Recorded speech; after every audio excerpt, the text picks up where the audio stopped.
This video is a beginner's guide about wearing, removing and storing the lenses.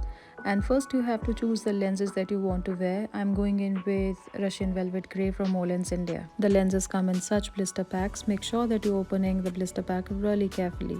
And next in, transfer the lens to the lens container with some multi-purpose lens solution. And before putting the lenses on, always make sure that you're washing your hands and drying them out with a clean piece of cloth. Moving on, you have to take the lenses out of the container, put them on your palm and gently rub to clean them with the multi-purpose solution. And then place the lens on your fingertip. Always make sure that you're checking the correct side before you put the lenses in your eyes.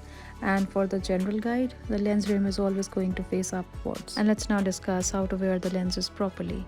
Make sure that you are stretching the upper lid and lower lid just to keep your eyes open, and then place the lens on top of your eye. And make sure that you're blinking your eyes to set the lens, and it might take a few seconds, but your lens will take its position on its own. And with this, you're done. And now let's discuss how you can remove the lenses properly. And for this, make sure that you're holding the upper and lower lid. Slide the lens and pinch it out, and that's how it is done. It's really very easy. Store the lenses in the lens container with the fresh multi-purpose solution and keep changing it daily even if you're not wearing the lenses. And lastly, in case you have different powers, make sure that you are storing your lenses under the right and left container label respectively.